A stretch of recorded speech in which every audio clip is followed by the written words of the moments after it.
Of April the 14th, 2020, please rise and pledge allegiance to the flag.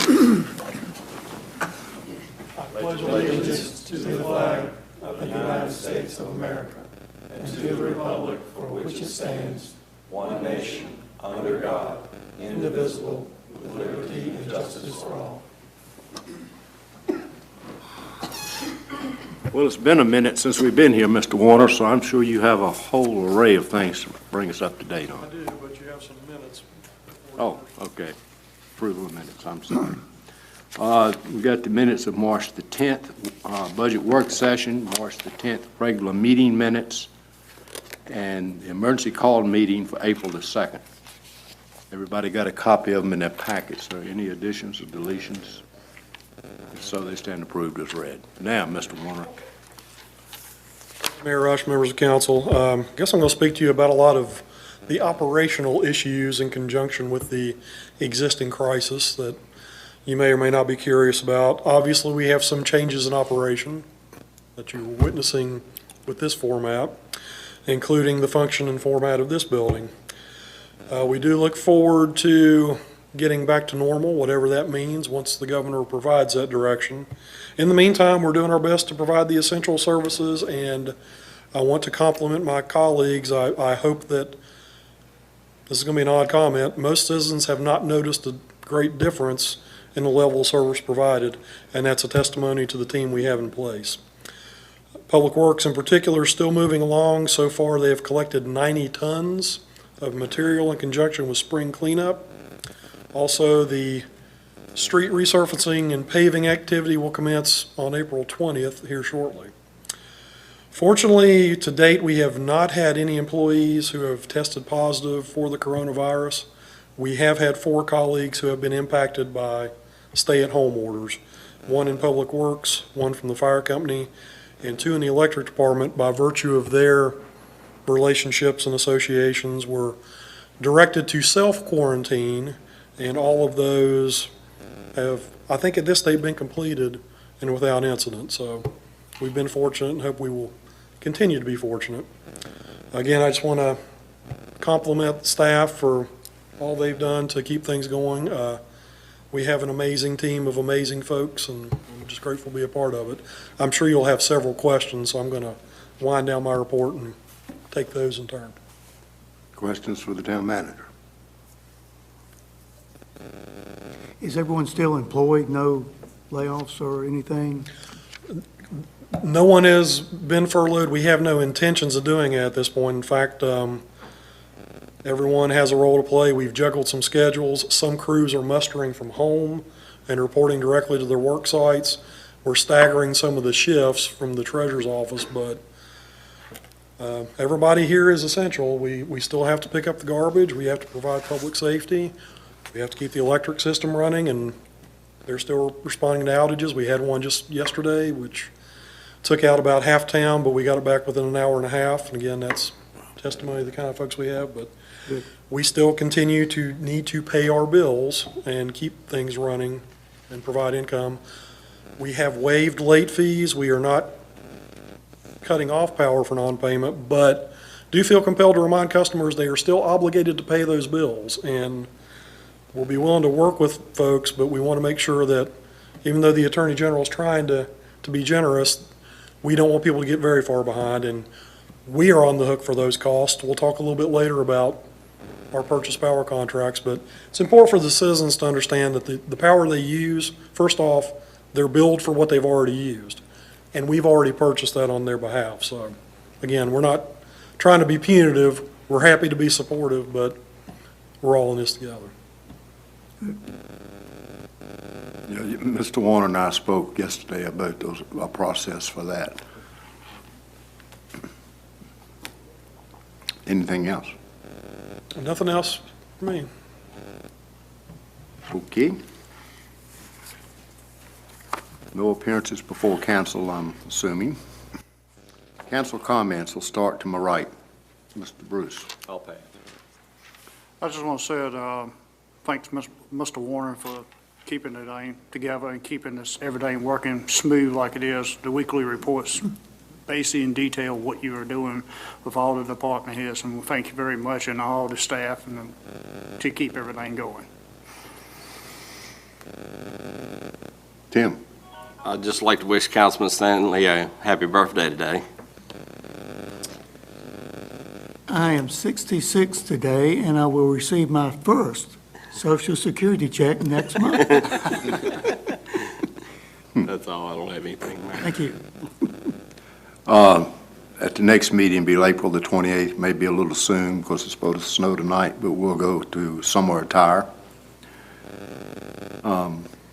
I don't know if y'all have noticed as you're going around town, Bart should have thought about it, but anyway, they've got the drainage down at the Bridge Street lot finally, and new sidewalks going in on Odie Street. Any other activities that I missed, Bart? Well, there's actually several. But Yeah, I just, I noticed those. Brian? Nope, no comments. Nothing to add. Okay. Mr. Stanley. We have not had any council committee meetings. Oh, did you say something? CG. You Oh, forgot about CG. I'm sorry, CG. that's the honor. You're down there. You mistook me for Bart, I know, but I just want to echo what Councilman Haley said, in that hats off to all the departments for the town for doing a great job, doing their normal duties and doing it safely. And we had a brief outage yesterday that was quickly restored, so keep up the good work. We'll probably be sitting like this for a couple of meetings, so we'll have to get used to this. There are no revisions to the agenda, I don't think, are there? Okay. Public hearing proposed budget for fiscal year 2020, 2021. It's kind of, Again, this is going to be odd format-wise. Notice was given, and the synopsis for the proposed budget for fiscal year commencing July 1, 2020 to June 30th, 2021 has been published and circulated. As part of the public hearing notice, we requested that people provide comments via email, which was authorized by our continuity of government ordinance that we passed. I'll stand to be corrected if I'm wrong, but I don't think we received any responses, so. Effectively, you can open the public hearing, but there won't be anybody here physically to speak. nobody snuck in. So I won't open it because the doors are locked and we're live. Okay, I guess I'll open it and then I'll close it. Okay, new business. And let me go back to the public hearing on the budget. We've got a proposed budget, but it'll probably be June before we actually get into the meat of things because we have to see our revenues and what they look like. Ordinance establishing real estate tax rate fiscal year 2020, 2021. Section 58.1-3005 of the Code of Virginia of 1950 as amended requires the council annually levy a tax on all real estate located within the town. The attached ordinance establishes a tax rate for fiscal year 2020, 2021 of 31 cents per $100 of assessed valuation. The ordinance has been posted in accordance with Section 2-54 of the Town Code, and tonight Town Council is requested to adopt the ordinance establishing the real estate tax rate for fiscal year 2021 at 31 cents per $100 of assessed valuation, which is no change in the current rate. Do I hear a motion? So moved. Second by Mrs. Haley. Is there a discussion? It doesn't require a public hearing because there is no change. Is that correct? Okay, I just wanted to make sure that was. Anybody else? Roll call. Mr. Haley? Aye. Mr. Johannesson? Aye. Mr. Schley? Aye. Mr. Schoen? Aye. Mr. Stanley? Aye. Mr. Black? Aye. Mayor Rush? Aye. Motion passes with 7 ayes. Ordinance establishing personal property tax rate calendar year 2020. Also, Section 58.1-3005 of the Code of Virginia of 1950 as amended requires the council annually levy a tax on tangible personal property located within the town. The attached ordinance establishes a tax rate for calendar year 2020 of $1.06 per $100 of 100% of assessed value on all taxable tangible personal property, with the exception of certain goods and personal effects classified in state code. In addition, all tangible personal property employed in a trade or business other than described are taxed at a rate of I think that's a millionth of a cent? Yeah. For $100, 100% of assessed value, which is effectively a zero tax rate without doing away with the tax itself. Town Council is requested to adopt the ordinance establishing the personal property tax rate for calendar year 2020, which likewise is no increase over the existing rate. Do I hear a motion? So moved. Well, Second. y'all were in unison. Who's the second? CG? Second, yeah. Discussion. I just got a question. Ms. James might be able to help me out with this. The rate that we set, where it has to be under a certain amount, is that set by the state or is that set by us? That is set by us. Town council had decided to do that under a certain amount. We have to tax some to Correct. bring down the PPCRA, but we can't. Town council did not want to levy a tax that was going to be overburdening town taxpayers who we're now part of the county as a result of the reversion agreement. So we have to tax some to bring down our state, but we do not, try not to overburden the taxpayers. So, Okay. does that answer Yes. your question? I have a question. What's the value before it becomes basically no tax? We do set that, don't we? 20,000 isn't it? 20,000? Anything under Okay. 20,000. That's why I was just wondering, as Well, some of the prices localities go are up, different. Right. can you raise that amount or is that? That would be a town council decision. That would be Okay, roll call. Mr. Johansson? Aye. Mr. Schley? Mr. Sherwood? Aye. Mr. Stanley? Mr. Black? Aye. Mr. Haley? Aye. Mayor Rush? Aye. Motion passes with 7 ayes. Okay, the resolution setting percentage of tax rate to exhausted PPTRA relief funds. The Virginia General Assembly in 1998 Relief Act with the philosophy that relief would be gradually implemented to eliminate personal property tax on personal use motor vehicles. By 2004, the General Assembly had revised its philosophy and capped the contribution from the Commonwealth to localities for reimbursement for personal property taxes. As a result, the then City Council, beginning on November 22, 2005, adopted an ordinance which provided that the funds to be reimbursed to the community would be allocated in such a manner as to eliminate personal property tax on each qualifying vehicle with an assessed value of $1,000 or less, and that council would set annually by resolution a percentage of relief in respect to assessed values of more than $1,000 as applied to the first $20,000 in value of each such qualifying vehicle, so as to fully exhaust the PPTRA funds provided to the community by the Commonwealth. Finance Director has been advised that the state has allocated $280,647 toward personal property tax relief in the town of Bedford for fiscal year 2021. Based upon projected personal property tax evaluations, staff recommends the council resolve to provide that the state relief funds be allocated in the following ways for fiscal year 2021. A, personal property taxation upon qualifying vehicles with an assessed value no more than $20,000 will have 100% of the applicable tax relieved. And B, the applicable tax rate shall apply to all assessed values over $20,000 and to all non-qualifying vehicles. Town Council is requested to adopt the resolution as recommended by staff. Is there a motion? So moved. Is there a second? Second. Is there a discussion? So the 280-some thousand, does that number change every year? Or has that been a flat number we've gotten It's Since- been a flat number and it's calculated by formula via the state. Property tax evaluations, staff recommends the council resolve your ordinance amount. So it doesn't change based on your amount of assessed value or anything like that, it's just, okay. And it could answer my question I just had, but it put it back into relationship with the 20,000 is what I was after. Roll call.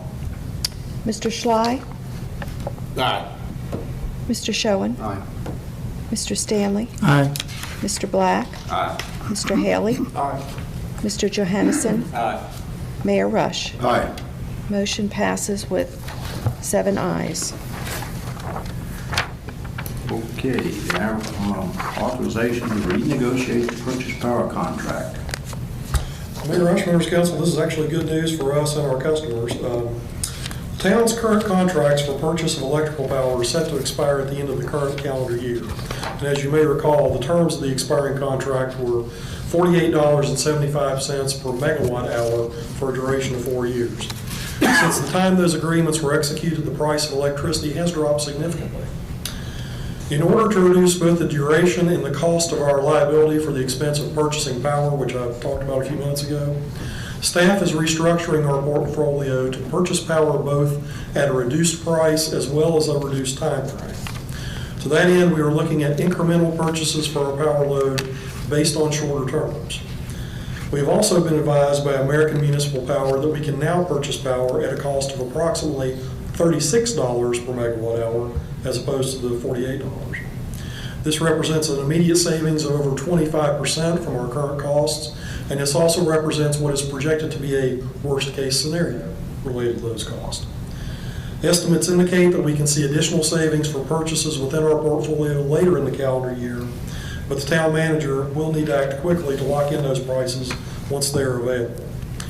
The ability to reduce and stabilize prices will benefit both the town and its customers directly. These savings will be reflected as a variable within the price cost adjustment formula that we all pay. And to secure our ability to accomplish these goals, staff is seeking council's authorization to proceed with negotiation of purchase power agreements that would be beneficial to the town and its customers. Accordingly, we are requesting that you authorize the town manager to execute purchase power agreements, which would be applicable during the 2021 calendar year at a price not to exceed $36 per megawatt hour. And Mr. Wagner is also available to provide greater depth of information if you have questions. I'm sure there are some questions. I have one, and John or Bart can answer. How many current contracts are we under now?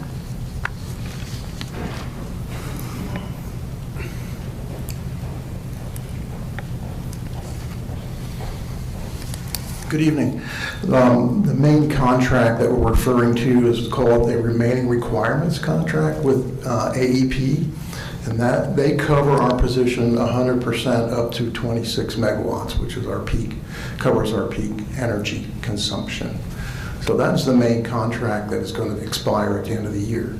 We have long-term commitments for physical resources like Prairie State and Fremont, which will go on until 2046, I believe. And we have one small contract that's going to also expire at the end of the year. But the main contract is the AEP, what's called Remaining Requirements Contract. Is that the contract to basically buy our base load? No. Is that a different, so that would be a different contract? That's a different contract. That's really a physical purchase of Prairie State is the base. And then Fremont on top of that. And then we have a small contract that's not even a megawatt, and then we have also the AEP contract, and that's essentially our portfolio at the moment.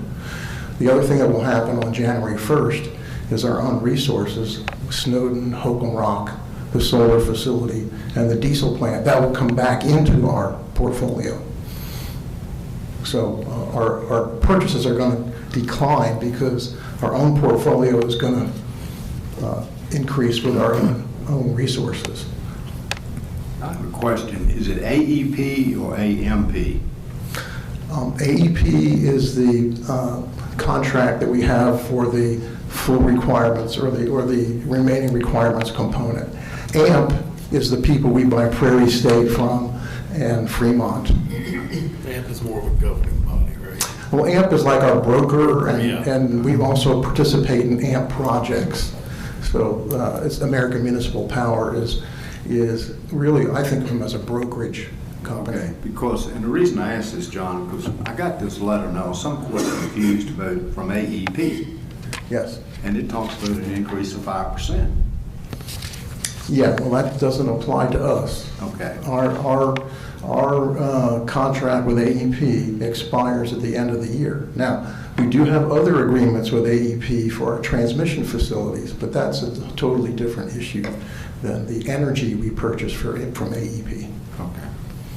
So John, in the past, we would go out and buy like a longer-term contract, 4 or 5 year fixed Yeah. price. That's going away in this? That's market? going away. That's correct. That's going away. And essentially what we're doing is price hedging against the market. The reason why we got involved with First Energy and then AEP is because of that polar vortex 10 years ago. And that scared everybody because prices were through the roof. So essentially what was done is we covered our position 100% with these remaining requirements contracts. So we were insulated from the market. Unfortunately, since that time, the market has gone down tremendously. So we had no risk in the market, but unfortunately, we're well above the market price. And that's the kind of trade-off that you make. How much insulation do you want from market prices? Well, everything that we see now suggests that prices are going to be stable or declining in the future. So what we're proposing to do is buy some contracts that will hedge us against market prices, but in very small increments, so that we're not stuck like we were for the past 10 years with a contract that's out of the money. Right, so we're gonna buy more. What percentage of now are we gonna just buy at the market price? Is it? Well, right now, between Prairie State and Fremont and our resources, we're going to be about 70% covered with our energy. So we're talking about that last 30%. So what we're proposing is to buy about 70 or 75% of that last 30%. And then the remaining portion would be purchased at the market prices. So I just have one question. You have in your letter here that said you're going to work with AMP to get different quotes and stuff for this? Yes. Yes. AMP again, being our broker, they go out and get bids from many resources, and they'll come back and say, here's the most favorable terms we can get you. And then at that point, we'll discuss it with Bart and decide if we want to go ahead with a purchase. But again, we're not going to purchase 100%. We're still going to leave a little portion riding on the market. And we'll still bring that to you, we just don't want to be hung up process-wise by having to come ask to go back and this all. Right, because these are these auctions basically that are. Well, they're not auctions, but the prices change every day, and they could change 2 or 3 times a day. So when you get a favorable price, and one thing that's good, that's in our favor right now, is the fact that the winter was so mild. You have all these generators out there that missed their targets by a mile, and they want to lock something in the future, and they're willing to take a lower price just to get some of that locked in for them. So bottom line, I guess probably one of the questions everybody's got in their mind, how much, have you kind of run some numbers to figure out how much we're talking about saving on costs? Yeah, I expect we'll save about $1.5 million next year with this process. And, you know, of course, a lot depends on what we do with Snowden, how much that's producing and all that, but I figure we're in the ballpark at $1.5 million. And that's next year starting, I mean, when's this thing effective? January 1st of next year. Because I'm reading Facebook and people are saying they're obviously listening. Good. And they're liking that. Yeah. Thought that we're saving money and rates. Yes. John, the previous contract was for how many years? We had 2 successive 2-year contracts with the price increasing in every contract. Going forward with this, Well, our most vulnerable position is the winter peak. So I would suggest we go for something like 2 or 3 years in the winter peak. And then in the summer, we're hoping to get our second solar project online, so I would just go 1 year for a summer purchase. And in the spring and fall, we're not going to buy anything because the market is so cheap at that time that you don't need to hedge, basically.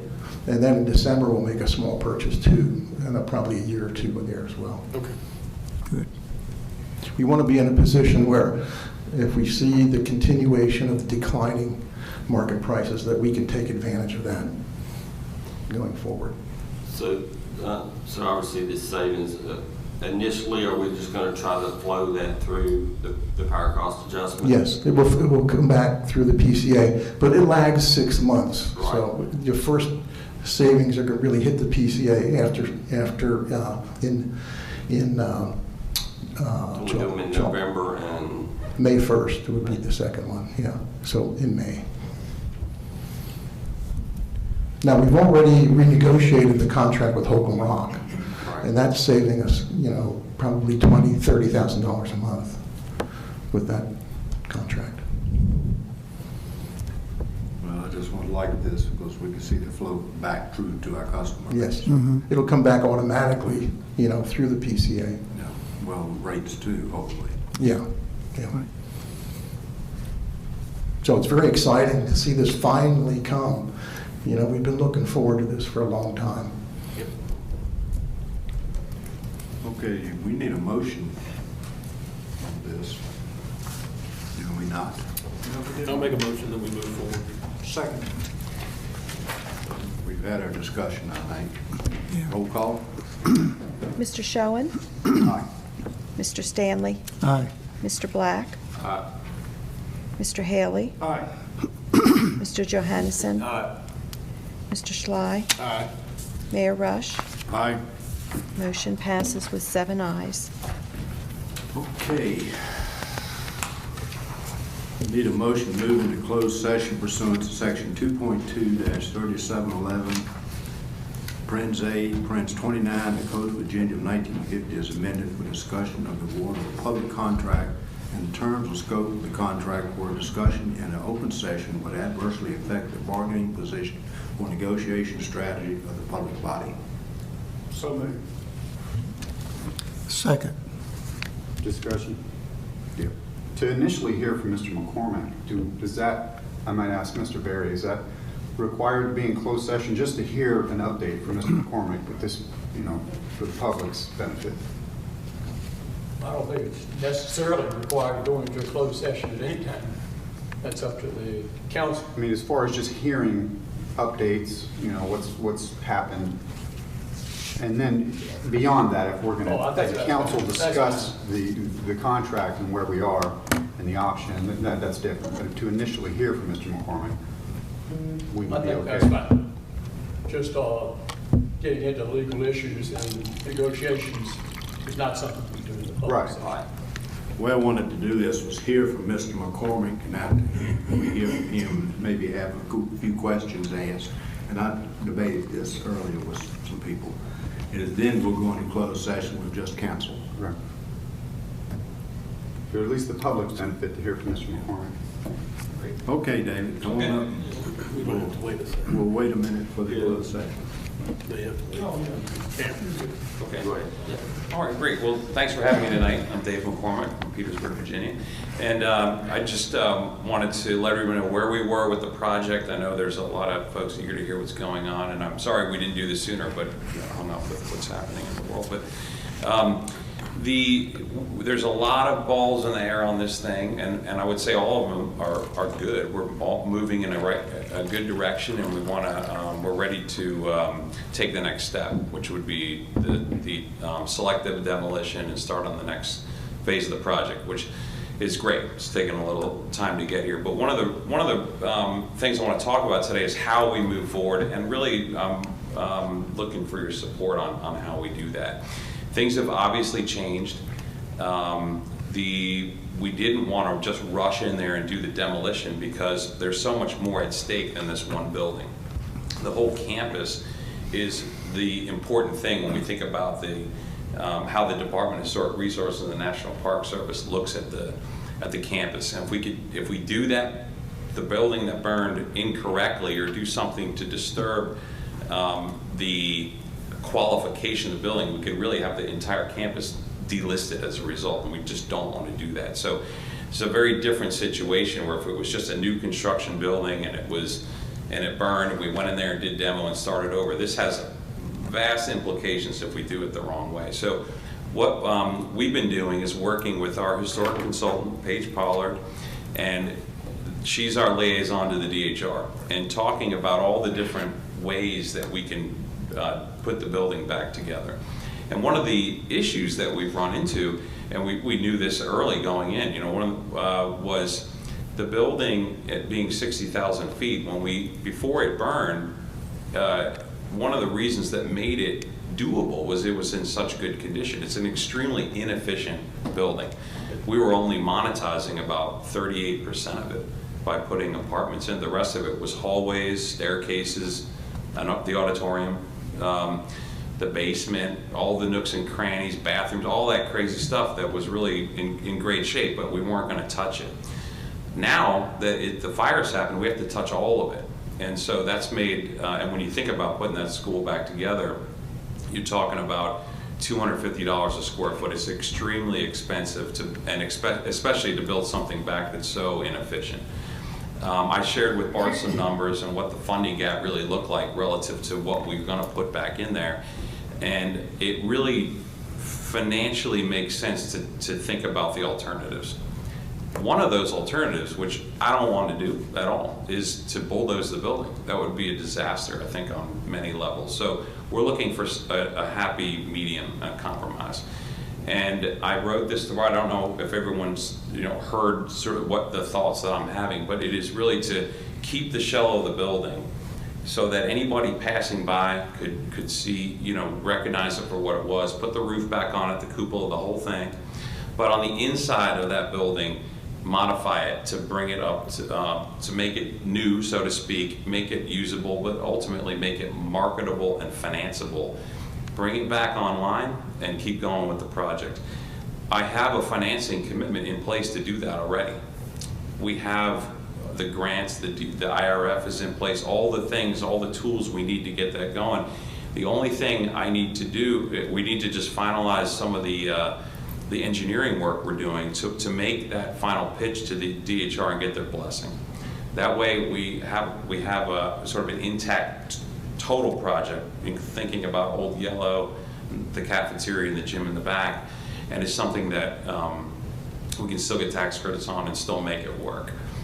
We would add a few more apartments. It would make it more, that would be the thing that would make it financeable. Not a whole lot more. In a vacuum, right, if this wasn't Bedford, Virginia, we might add 100 apartments in there, but it is Bedford. The market can only withstand so much, so we want to be careful to walk that really fine line about limiting it to a marketable project, but also getting a density there that does make sense and is still financeable. One of the things that would create that density is to take out the inefficiencies that were once there.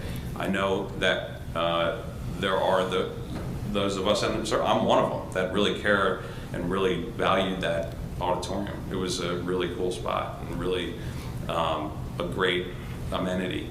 Ultimately, I was willing to keep it there because I didn't have to do anything to it. It was in really good shape. Now the thought of bringing that back and building it back is something that we would never get any kind of an ROI on. And I sometimes, I don't like thinking like that all the time. We're talking about historic buildings and whatnot. It's not all about money, but in this case, it would be hard to put a project together that included that without some additional funding to make that happen. If we're really talking about a financeable project. So I want to propose that, and really hope that you can support me in this, that we go back, we save the facade of that building, we put the roof back on, and then we modify the interior and make it, create something financeable, something we all can still celebrate, and move on with the project. So that's where we are right now. Everything's still in place. The DHCD still supports this project.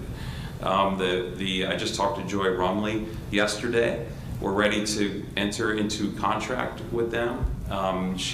Everybody, all of our banking part, everybody who is involved in this project is still with us and supporting this. So, you know, I'm happy about that. For as devastating as the fire was, we still have the opportunity to move forward and create something really special here. We just need to modify the building in order to do so and get a good outcome. So that's a high level, summary of where we are. There's so many details, but I'm happy to answer any questions that you have in the meantime. Are we going to be doing anything to it? Or, for example, the window hanging outside. Yeah. I mean, are we going to do some cleanup? Yes, I'm ready to do that now, and I you know, it's really I know that that's unsightly, and there's been people want me to get in there and do that stuff. So, but when I start mobilizing crews, I want it to go, you know, wholesale, and we really get it all done. So I haven't sent someone out there just to light cleanup, because it's like, where do you end or stop, you know? But we're ready to move forward with the demo right now, but I also want to do that demo in the right way. There's like I said, there's 3 options, and I don't want to go through there and start picking through the rubble and do a debris removal when we should really be doing that in a different way and coring out that middle, because it's going to be extremely expensive to do it no matter what we do. I'm not a developer, but I would think you'd have to clean it out and see what you got to develop. Well, if we do it the way that I'm talking about, we would literally be gutting the inside of that entire thing, and we wouldn't worry about it so much. If we were going to put the building back together kind of in the configuration it is, it would be a much more labor-intensive, selective demolition like you're describing. Anybody else? Is some of the cleanup, do you think some of the cleanup will start to happen? Can you give some kind of time frame? Yeah, I would say we can really start that anytime. I just, you know, when I think about mobilizing crews, we can go in there and, right. You know. You don't want to just pick. That's all, you know, so we're ready to go. And I would say in the next couple of weeks, I think, if that. Anybody have any burning questions else from this little corner? Tim, I'm sure you got some that without.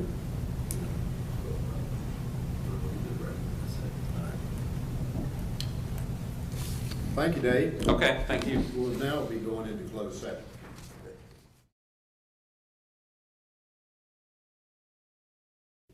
Meeting requirements by Virginia law were discussed in the closed meeting to which the certification resolution applies, and 2, only such public business matters as were identified in the motion convening the closed meeting were heard, discussed, or considered by the council.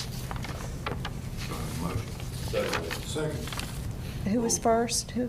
Tim. Tim? Second. Okay. Okay, Mr. Black? Aye. Mr. Haley? Aye. Mr. Johannesson? Aye. Mr. Schley? Aye. Mr. Schoen? Aye. Mr. Stanley? Aye. Mayor Rush? Aye. Motion passes with 7 ayes. Meeting's adjourned.